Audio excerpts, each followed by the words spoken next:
Okay, good morning everyone. Good morning, good morning. Good morning, Sadhguri.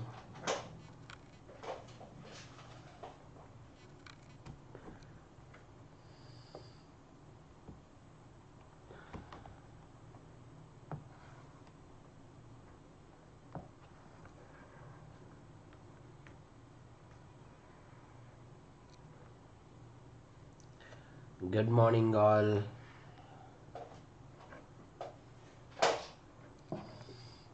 Okay, just a minute.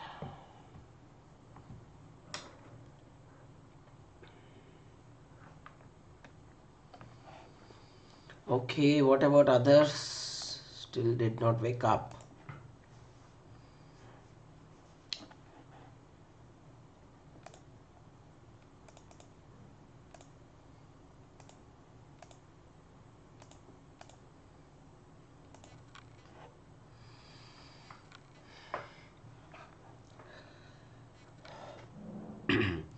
Good morning, all. Good morning, good morning.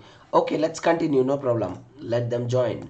So, friends, in the yesterday class, we started discussing about the abscisic acid, and if all of you quickly recall, friends, we were discussing about the functions of abscisic acid, and we stopped.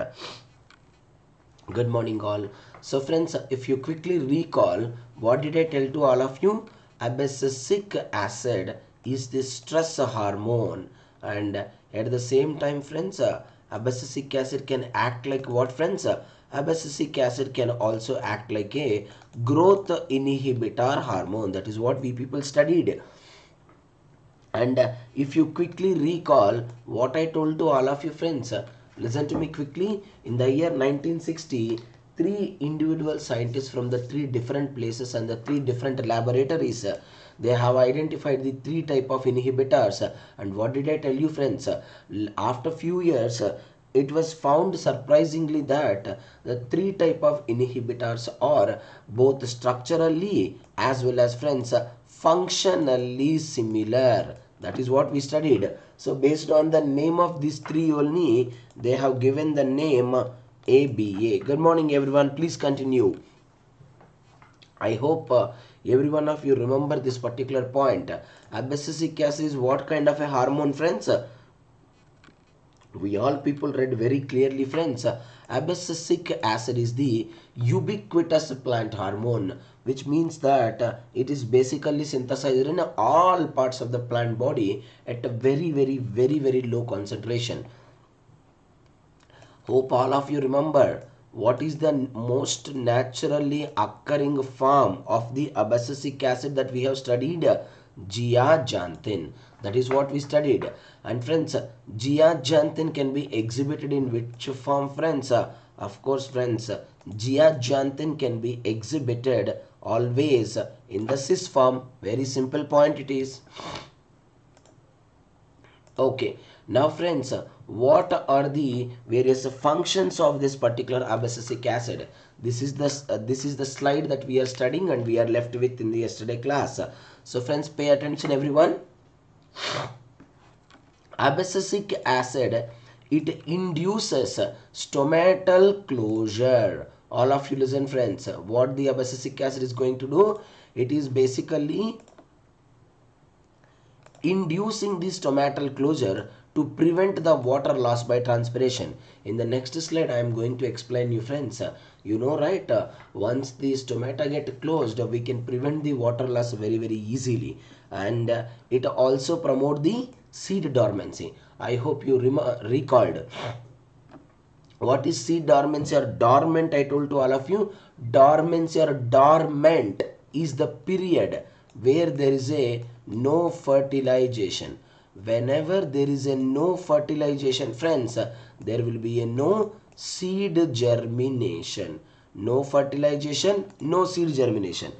Good morning, good morning. And friends, what did I tell to all of you about the gibberellic acid? Friends, abscisic acid is promoting the seed dormancy.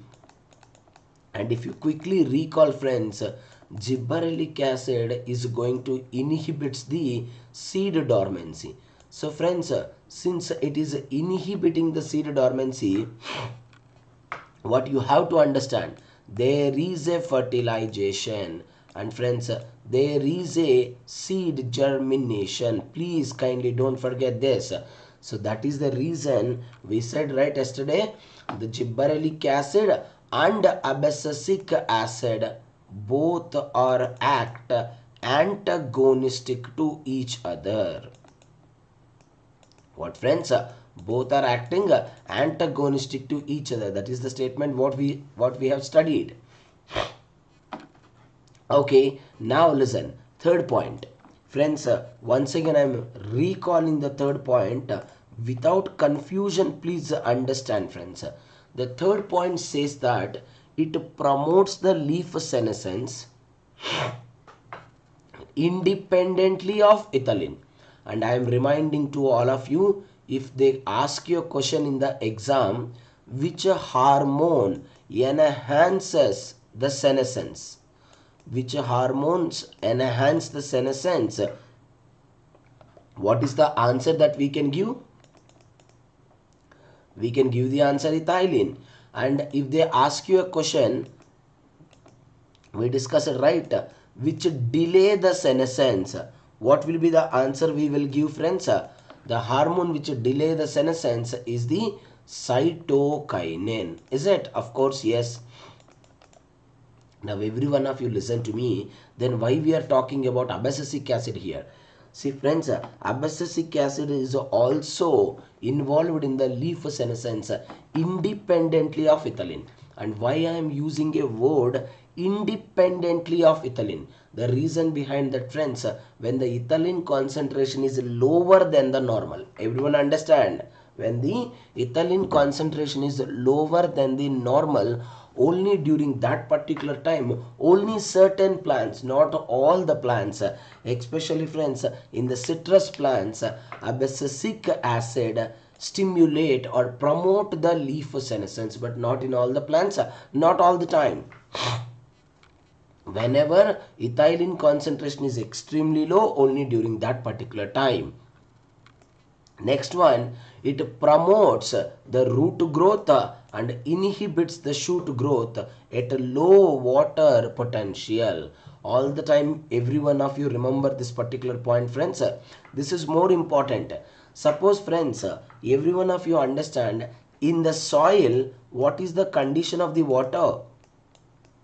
So, friends, in the soil, there is a low water is present. You only try to understand, friends, whenever in the soil low water is present, firstly, at low water condition, who requires more water? Undoubtedly, root require the more water. When compared to the root, shoot require the little amount of the water. So what is happening, friends? That particular root can penetrate. Every one of you listen. The roots can be penetrated into the deep of the soil for the better absorption of the water. So friends, whenever the root wants to go deeper into the soil during the low water potential, obviously friends, there should be an inhibition of the shoot growth, because shoot should not take the more water, root has to take the more water. The reason behind that, at the soil there is a completely low water potential. So it promotes the root growth and inhibits the shoot growth at low water potential. Always remember this, friends. Osmotic regulation and inhibit germination. I already told you, right? So it promote the seed dormancy, which means that, friends, it is going to inhibit the seed dormancy. Sorry, seed germination. And friends, a very, very, very, very important point among all, that is promoting desiccation tolerance. Friends, what do you mean by the word desiccation? I told you many times. Desiccation, listen to me every one of you carefully. Desiccation is the condition where there is absolutely no water content in the plant body. Once again listen. Desiccation is the condition where absolutely no water content in the plant body. Friends, plant may reach zero water potential. Zero condition it may reach. So during that time, you know friends, what the abscisic acid is going to do? Abscisic acid is going to synthesize an important protein. What do you call it, this particular protein friends? Lea protein. What was that particular protein?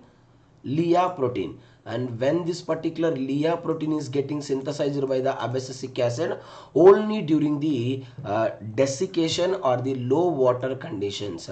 What is the full form of this particular Lea? Late embryogenesis abundant protein. What do you call friends? Late embryogenesis abundant protein. What this particular Lea protein will do in the plant body friends, that is important point. This Lea protein in the plant body, it will try to maintain little amount of the water condition, very little. It will try to maintain little amount of the water condition during the drying conditions. By that, plant never die. So you should not think that the Lea protein is present in the plant body every single time and it is expressive every time. No. Whenever plant reaching the desiccation or the drying condition, then this plant will be this protein will be released, help the plant to maintain very little amount of the water to tolerate that particular desiccation and drying conditions. Please kindly don't forget that. Okay, now all of you listen. Now let's try to understand this point very briefly friends. How does abscisic acid inducing the stomatal closure to prevent the water loss by the transpiration? So first of all friends, every one of you listen to me carefully. First of all, how does stomata can be opened? How does stomata can be closed? That is the first point. So friends, the answer is very simple. Stomata will be opened and the stomata will be closed. It is exclusively depends on the ionic movement. Friends, it is exclusively depends on what friends? It's exclusively depend on the ionic movement. Especially what friends? Especially potassium, then followed by the chlorine, even friends, water also. Everyone pay attention. When the stomata getting opened, all of you understand friends, when more amount of the potassium, more amount of the chlorine and more amount of the water, they continuously moving into the guard cell. Because of that, what is happening friends? Guard cell increases its turgor pressure. What friends? Guard cell increases its turgor pressure because of continuous influx of what friends? Because of the continuous influx of the potassium and chlorine friends, which leads to what? Every one of you listen to me very carefully. Which leads to the turgidity of the guard cell. Because of the turgidity, stomata will get opened. Very simple. Every student always remember friends, turgidity will open the stomata. Now friends, now when the, good morning Brunalini, continue. When the stomata will be closed friends, stomata will be closed when they come out. That is most important. So what is coming out here? Potassium coming out, chlorine comes out, and at the same time friends, water also completely comes out. As a result, what is going to happen friends? The two guard cells, instead of turgid, they will become flaccid. Then friends, flaccid cell will close this particular stomata. Now every one of you remember the statement what I am giving right now. Everyone remember. I just said that when potassium chlorine enter inside, stomata will be open. Then when the potassium chlorine come out, stomata will be closed. Now you will get it out. Then what is the role of the abscisic acid here? What is the role of the abscisic acid here? Every one of you has to listen to me very carefully friends. The entry of potassium and chlorine, the exit of potassium, chlorine and water, that is exclusively depending on the abscisic acid only. Don't forget this. I will explain twice friends. Just pay attention and try to understand in a clear way. Abscisic acid signaling in stomatal guard cells. Don't forget this, friends. Just listen to me carefully. We are understanding how the abscisic acid is involved in the closure of the stomata. All of you look into this. These two are what, friends? Guard cells. Every one of you pay attention, friends. On the membrane of the guard cell, there are receptors are located. You all can see, right? This is the receptor for the abscisic acid, and here also this is the receptor for the abscisic acid. So friends, to the receptor who will come and attaches? Abscisic acid will come and attaches. I'll explain twice, friends. Just listen to me carefully. And first and most important point, friends, does this particular two pathways occur step by step, or does this two pathways occur simultaneously? Friends, I want you people to remember that the two pathways basically occur simultaneously. They are not occurring step by step. What is the first pathway, friends? The first pathway we can call the ROS pathway. So reactive oxygen species pathway. Kindly don't forget that. What is that, friends? Reactive oxygen species pathway. And I don't want you to remember the full names. You remember the short names only, but understand. The next one, friends, IP3 cyclic ADPR pathway. Inositol triphosphate. Listen to me. Inositol triphosphate cyclic ADP ribosylated pathway. Very important, friends. Pay attention. One is the ROS pathway, reactive oxygen species pathway. IP3 or cyclic ADPR pathway. So friends, every student has to remember 3 points first of all. What is that? If the stomata wants to be closed, what has to happen? Sodium has to go out. Chlorine has to go out. Water has to go out. Which has to come in? Calcium has to come in. Because we all know, right? Calcium is one of the major ion which plays a key role in several physiological functions that are occurring inside the living cell. Once again, understand, friends, calcium is the major ion that plays a key role. That plays a key role in what, friends? That plays a key role in several physiological functions. Among all the physiological function, one of the physiological function is closure of the stomata. Simple point, friends. Every one of you pay attention. When abscisic acid will come and associated with the abscisic acid receptor, first what pathway is getting activated, friends? ROS pathway getting activated. They start activating the reactive oxygen species. What are the example of the reactive oxygen species? We can take H2O2, we can take O2 minus, we can take OH minus. Every one of you listen to me. The moment abscisic acid come and attaches to the abscisic acid receptor, immediately there is an activation of the ROS species like H2O2, O2 minus, OH minus. Now these ROS species, what they will do, friends? Everyone listen. They will do certain functions. What are that? They are bringing the calcium inside. Friends, how they bring the calcium inside, friends? The answer is very simple. By opening the calcium influx channels. By opening the calcium influx channels, they bring the calcium inside. And friends, they never ever bring any potassium inside at all. No, not at all. They block the potassium influx channels. So instead of allowing the potassium inside, what it is doing, friends?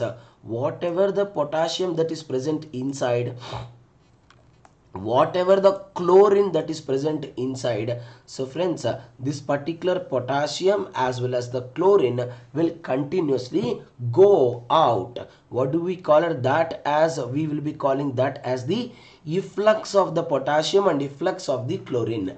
So potassium goes out, chlorine goes out, no new potassium not coming inside, no new chlorine is not coming inside. Then only coming is what, friends? calcium. When potassium and chlorine completely goes out, what happens, friends? This particular guard cell will become flaccid. Then friends, flaccid cells will always close the stomata. Please kindly don't forget that. So this is what pathway, friends? This is what do we call, friends? ROS pathway. And I told you, right, two pathways are occurring simultaneously. So next pathway is what? IP3 cyclic ADP ribosylated pathway. Students, you have to remember same thing. The ultimate goal of this pathway is also same, friends. Sending the sodium outside, sending the chlorine in outside, and they never bring the sodium and chlorine inside, and they will only bring what, friends? Calcium. All of you listen to me carefully, friends. The moment abscisic acid will go and associated with the abscisic acid receptor, they will activate the IP3 and cyclic ADPR. Then friends, we all know, right, this is also asked question in the exam directly. Which of the secondary messenger is involved in bringing the calcium from the vacuole or bringing the calcium from the smooth endoplasmic reticulum? Undoubtedly, friends, IP3. Every one of you listen to me very carefully, friends. IP3 will come and associated with the receptor. Friends, where this particular receptor is present, this particular receptor is present on the tonoplast of the vacuole. Where it is present, friends? It is present in the tonoplast of the vacuole. As a result, what is going to happen? Whatever the calcium is present, that entire calcium enters into the cytosol. Now calcium can inhibit the H plus ATPase pumps also. Actually, then all the H plus goes out. At the same time, whatever the potassium and whatever the chlorine is present, all will go out. Then obviously, friends, the guard cell will become flaccid, then stomata will be closed. So I will be summarizing the both pathways in a quick try to understand. ROS pathway, IP3CADPR pathway. Both pathways are occur simultaneously. Whenever abscisic acid will come and associated with the abscisic acid receptor, immediately what is happening, friends? Immediately there will be a activation of ROS species. ROS species bring the calcium inside, it never bring the potassium inside, and whatever the potassium and chlorine that is already present inside the cell, they will activate the efflux channels. Efflux channels means which will send the potassium and chlorine out of the body, then immediately go out. Whereas if you look into the IP3CADPR pathway, abscisic acid will come and associated with the abscisic acid receptor, then there is a activation of the IP3 molecule, and friends, this particular IP3 molecule activate the CADPR, and at the same time IP3 will go and bring the calcium stored in the vacuole, and that calcium inhibit the H plus ATPase pumps also. Even no H plus also enter inside, and whatever the potassium and chlorine is present inside, that also go out completely, which leads to, friends, the closure of the stomata. Simple point it is. So friends, that is about the abscisic acid. Okay, now let's read the last and final very important hormone also, friends, ethylene. Once again I am repeating all of you, friends. Once again I am repeating, the best method to remember the hormones, the best method to remember the secondary metabolites concept. What is the best method? Comparing one with another. When you start comparing, friends, you can remember very easily for the long time. Okay, so friends, when you heard the name of the ethylene, what are the two common functions has to strike in your mind? The first common function that has to strike in your mind, that is ethylene is the major hormone that plays a key role in the senescence. First point has to strike in your mind.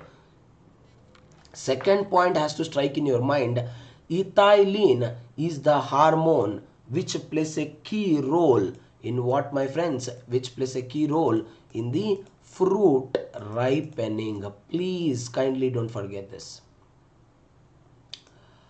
One function is what, friends? Ethylene plays a key role in the senescence also.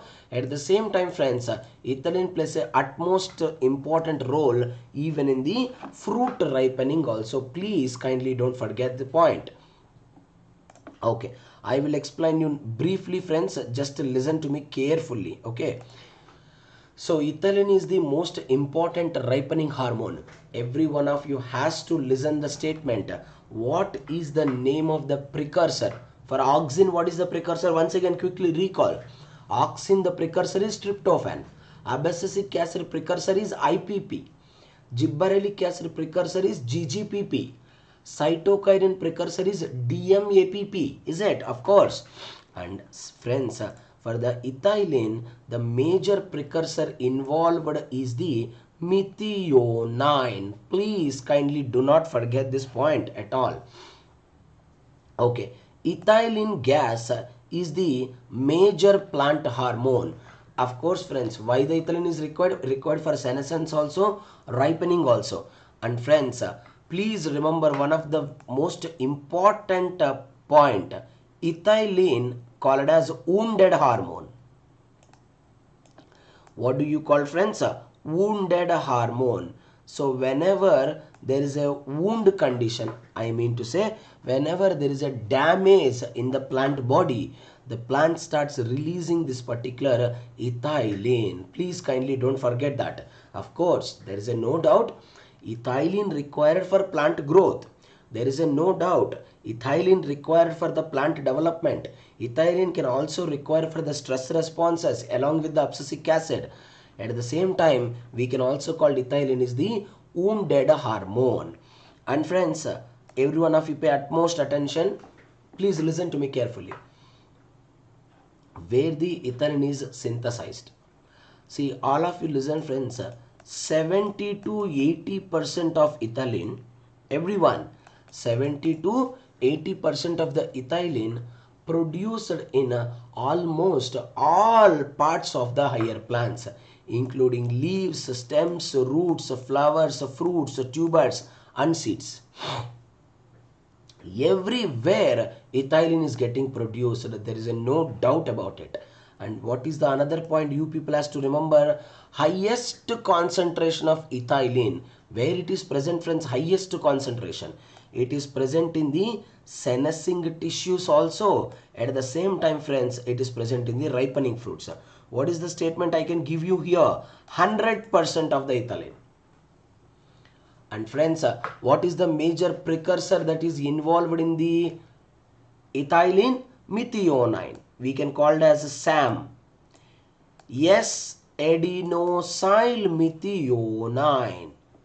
What was that? Yes, adenosyl methionine is the one which is acting as the major precursor for the biosynthesis of ethylene. And friends, try to understand the cycle. You people no need to remember not even a single structure also. What I want you people to remember is the schematic presentation. That's all. You people has to remember only the schematic presentation. No need to remember even a single structure also. Now we are understanding from everyone pay attention. We are understanding from the methionine how does this particular ethylene got biosynthesized. What, friends? From the methionine, how does this particular ethylene got biosynthesized? That is what we are going to understand now. Listen to me very carefully, friends. Every one of you. First, the hormone methionine can be treated by what, friends? Everyone please understand. The hormone methionine can be treated with adenine. And friends, what is a methionine? Upon treating with the adenine, it is going to give rise to what, friends? Adenosyl methionine. We can call it adomet. What do you call adomet? Okay. What is the enzyme that is adding? Listen, my friends, carefully. what is the name of the enzyme that is adding methionine with the adenine? So the name of the enzyme we can call it here edomet synthetase. Don't forget the point. Edomet synthetase is the enzyme which is involved in the joining of the methionine with the adenine. So synthetase, right? That's why we can say that it will use the ATP. Simple point, friends. Finally, what do we got? We got the adenosyl methionine. Friends, this adenosyl methionine, every one of you please keep this point in your mind. Adenosyl methionine or edomet can be treated by an important enzyme. What do you call it, that particular enzyme? We called ACC synthase enzyme. Upon treating with the ACC synthase enzyme, it is giving rise to ACC. So this is the question asked once again in the 2018. What is the question they have asked? The question asked is which of, I think 2019, which of the following, listen to me carefully, which of the following can be synthesized as the intermediate in the ethylene biosynthesis? Once again, listen my friends carefully. The question says that which of the following can be synthesized as an intermediate in the ethylene biosynthesis? What do you call it as? ACC, amino cyclopropyne carboxylic acid. You people always remember as ACC directly. Then this particular ACC can be treated by an enzyme called as ACC oxidase enzyme, and friends, ultimately they are going to give rise to the ethylene. Simple point. Once again, I am repeating very quickly, recall all of you. Listen to me. Methionine combines with the adenine and it is going to be converted into adenosyl methionine. And what is the name of the enzyme that is catalyzing this particular reaction? The enzyme we can call edomet synthetase. Since, good morning Jayashree, continue. Since the enzyme is the synthetase, so obviously it uses the ATP. Now friends, this adenosyl methionine can be treated by an important enzyme which we called ACC synthase enzyme, and it is going to give rise to an intermediate product, that is the ACC. And friends, this particular ACC can be treated by an enzyme called as ACC oxidase enzyme. Ultimately it gives rise to the ethylene. And friends, what about this one? This is entirely occur in the bacteria, that is not required. Okay, and this particular pathway we can call the Ang cycle based on the name of the discoverer. Please kindly don't forget that. Okay, so friends, now let's try to understand the major functions of the ethylene. So what is the common function that we can say, friends? The most simple and common function, that is what, friends? Fruit ripening. What is that, friends? Fruit ripening is the most common function of this particular ethylene. See friends, every one of you please listen my statements very carefully what I am saying right now. See, I am a listen to me friends carefully. I am a farmer. I am having lot of I am a farmer. I am having a big tomato farm. In my tomato farm, I am having lot of tomato trees, and you people know it, right? Very commonly, every tomato tree having ripened tomatoes also, unripened tomatoes also. Everyone listen to me. In the olden days, what the farmers used to do? They used to pluck. Everyone listen. They used to pluck ripened tomatoes also, unripened tomatoes also. So initially what they used to do first they will pluck the ripened tomatoes, they will go to the market, they will sell it, they will come back, and once again they will wait for the unripened tomatoes to become ripened. Once they become ripened, they will pluck it, once again they will sell in the market. So which they use it to sell everything in the batch wise. Because of that, it leads to lot of transportation cost and ultimately leads to loss.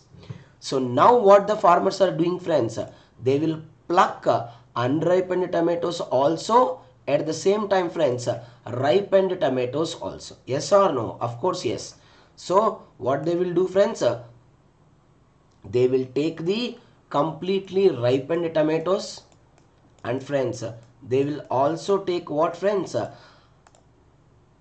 Unripened tomatoes also. So they will take the ripened also, they will take the unripened also. What they are doing here, they will keep it in the same basket. We all people commonly know, right, friends? Ethylene is the only gaseous hormone in the plant body. Ethylene is the only gaseous hormone in the plant body. Everyone listen to me carefully. So ethylene starts moving from where to where? From this particular ripened tomatoes to unripened tomatoes. Ethylene is moving. As you can do the same experiment at your home also, right? You keep ripened tomatoes and unripened tomatoes together in the basket.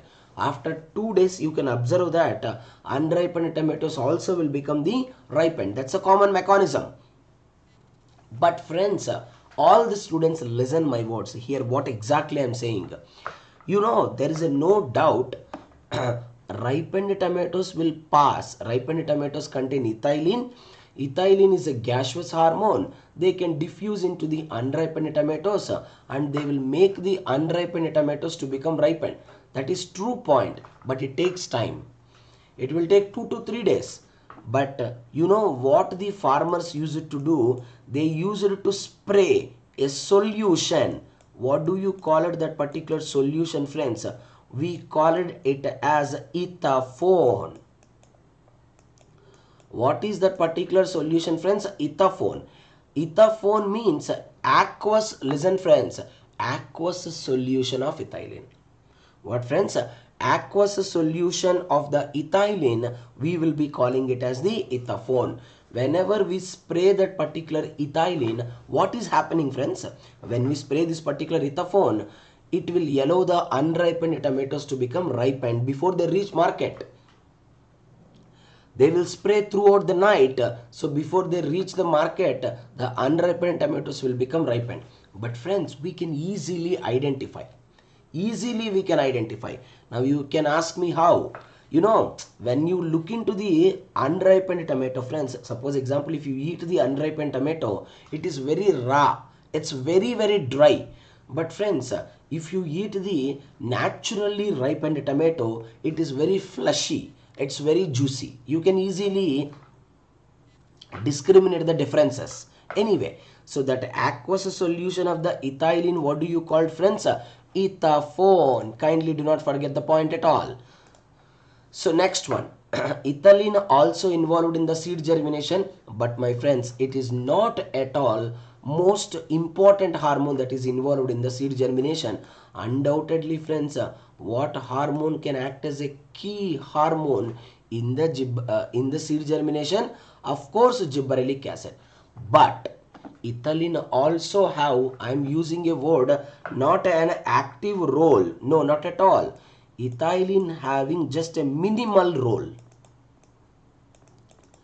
Ethylene having what, friends? Ethylene having a minimal role in the plants. Always remember this particular statement. Now next point, friends, ethylene ethylene develop in the, ethylene plays a key role in the shoot growth, root growth and root development. All the students listen my words carefully, friends. Every one of you. Ethylene especially plays a key role in the adventitious roots. Every one of you, please kindly listen the statements what I am saying. What are adventitious root, friends?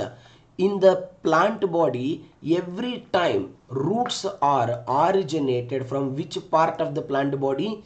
Radical is the one. Every student has to listen to me. Radical is the part which basically give rise to what, friends? Root. Radical is the one which give rise to the root. Please, all of you friends, listen my statements carefully. If the, listen to me, if the roots are arised from any part of the plant body except radical, What friends? If the roots are arised from any part of the plant body except radicle, then we can call it that particular kind of roots as adventitious roots, as well as friends false roots. Don't forget the point. Okay, you only look into this. You take an example of banyan tree.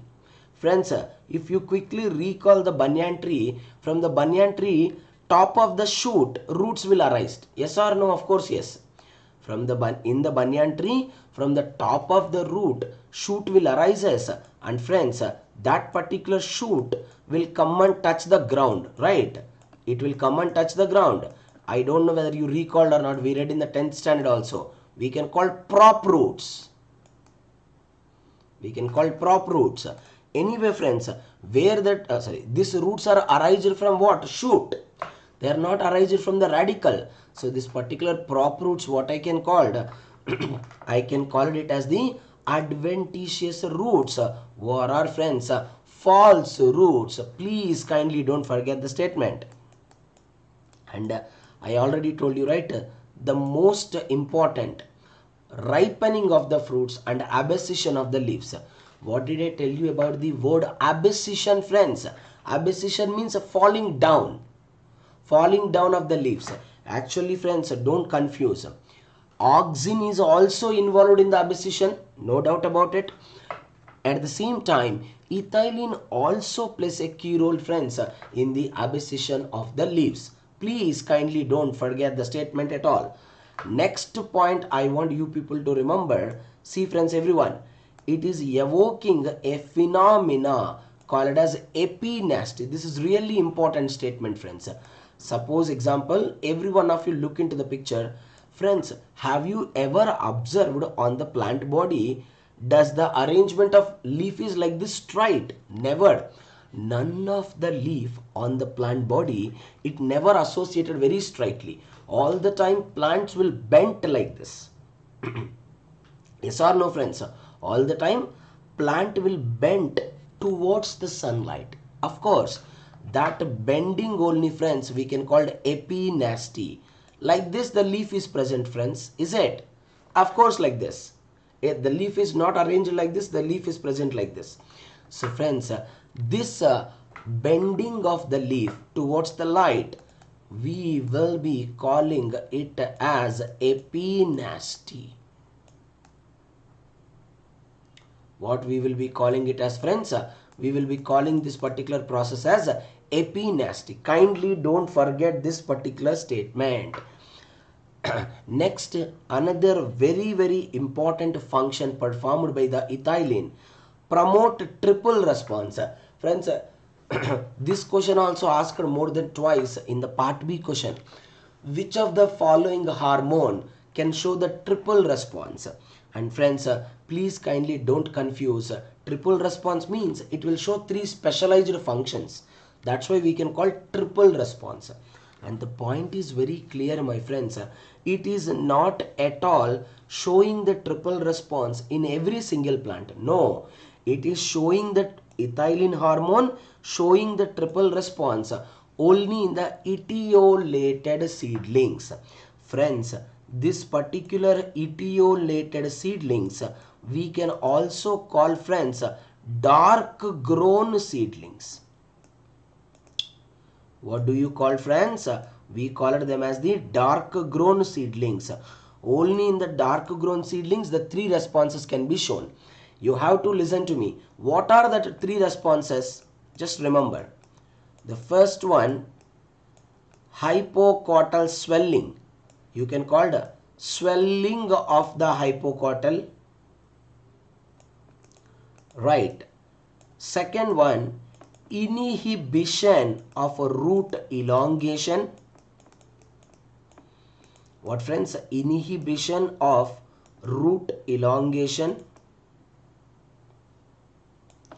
Then, friends, very important statement, exaggeration. Instead of using the word exaggeration, you can use the word tightening. Tightening of apical hook. In the next class, I will show you the picture. I forgot to keep the picture. tightening of the apical hook. Friends, I don't know what you do. It's very important, friends. You people has to remember this particular 3 points.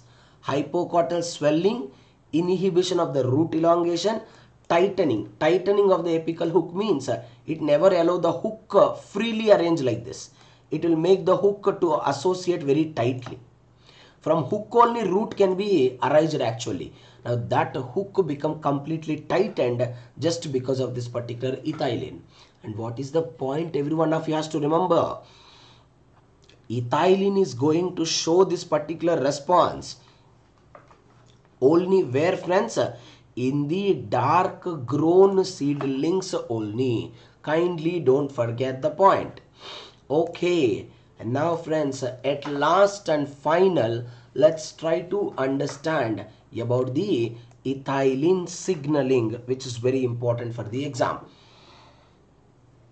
Friends, understand, once again I'm recalling, I have already explained the same thing in the hormone cytokinin. What is the question I have told to all of you, friends? In the exam, if they ask you, which of the hormone follow the 2-component signaling system, what I said to all of you, you people can go for the, if they ask you hormones, you people choose the answer as a cytokinin and ethylene. But friends, if they asked the statement as which of the following hormone, major hormone, and in the options, if they give both ethylene and cytokinin, if they give both, you people undoubtedly choose the cytokinin only. But friends, if they did not given the cytokinin in the options, friends, undoubtedly the answer will be ethylene hormone only. Please kindly don't forget this. I have explained you this very clearly, friends. Simple two component signaling. I told you, right?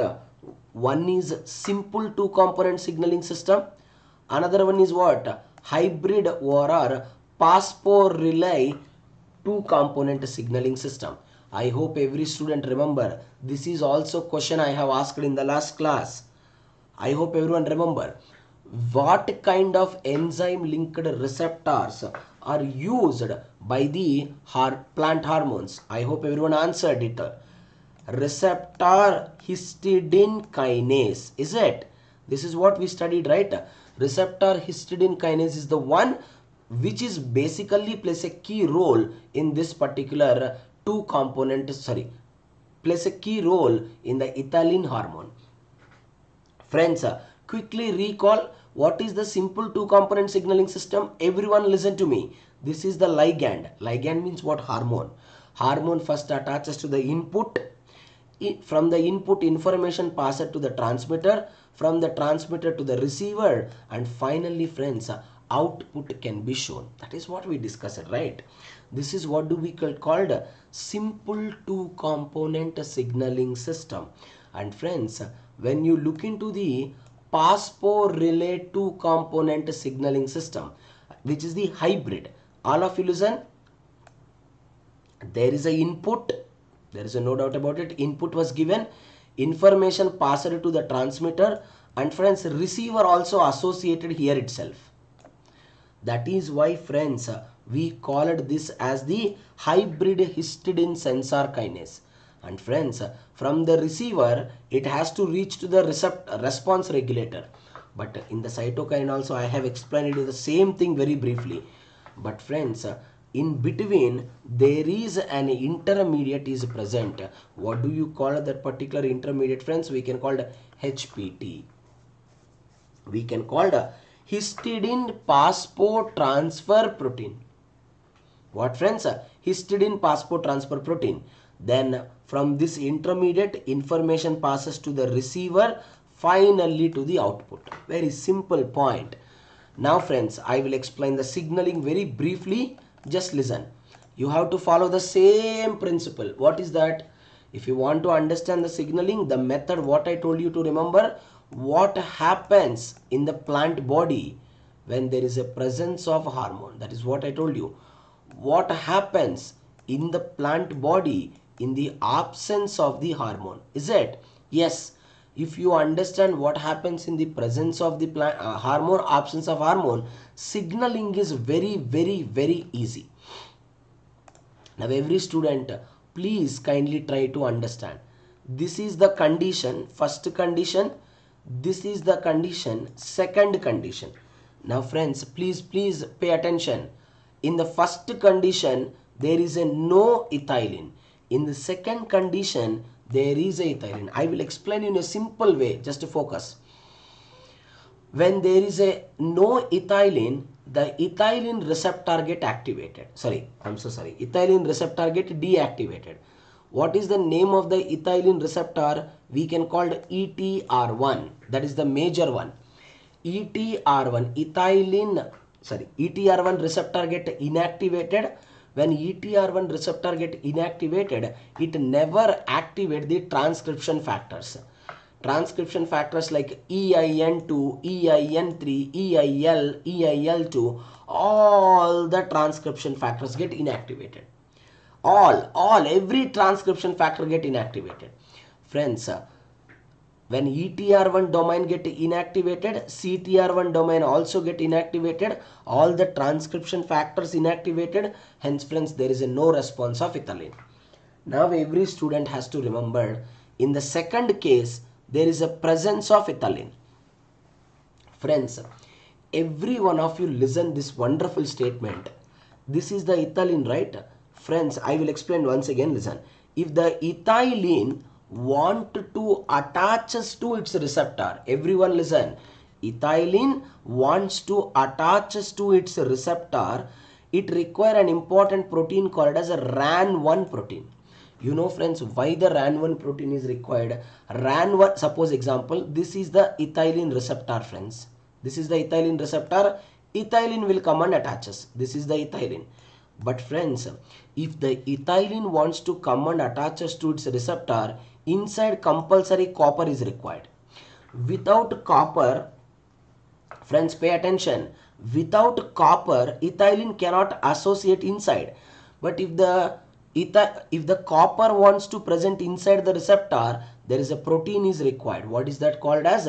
RAN1 protein. Every student listen my statements very carefully. RAN1, everyone, RAN1 is the protein which will bring the copper into the ethylene receptor. Once again, RAN1 is the protein which will bring the copper and keep it on the ethylene receptor. Now the ethylene will come and attaches. Now what is happening, friends? Ethylene can activate these are all ethylene receptors. Ethylene receptors get activated. Then ETR1 can activate the CTR1 domain. Immediately what is going to happen? Every one of you listen the point very clearly. This is most important, right? The information is passing from one domain to the another domain in the form of what, friends?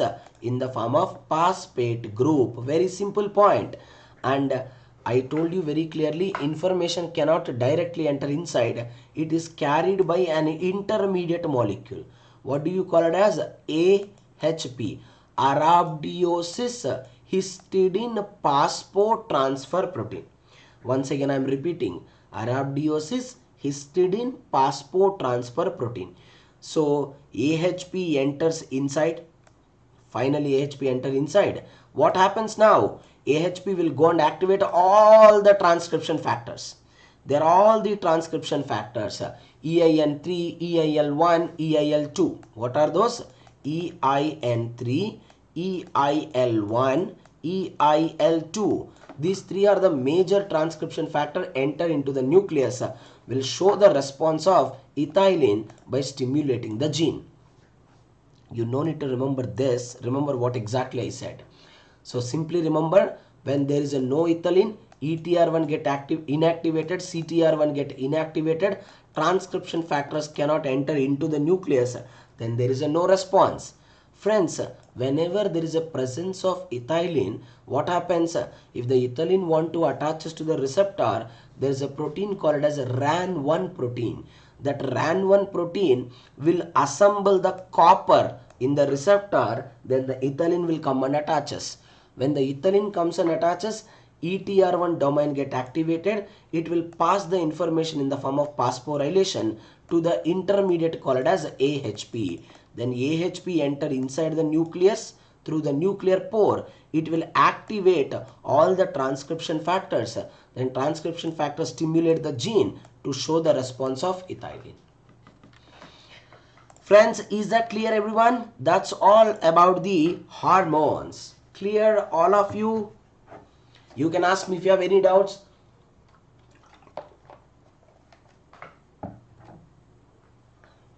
In the next class, friends, we will see the post-translational modifications, then followed by the DNA gene regulation. Post-translational modification and the gene regulation. Then later we will go with the secondary metabolites. Okay, I hope it's clear for everyone. Okay, so once again I will see you in the Monday class. So every Sunday we will take holiday. Monday to Saturday we have classes, and Sunday we will take holiday. And most importantly, I already told to all of you friends, once by 31st maximum this entire chapters, unit 3 will get over, unit 6 will get over. And reminding to all of you, you have to write an important test on both chapters. Okay, prepare accordingly. Okay friends, that's all for now. Thank you all. Thank you so much. Have a good day. I'll meet you on Monday.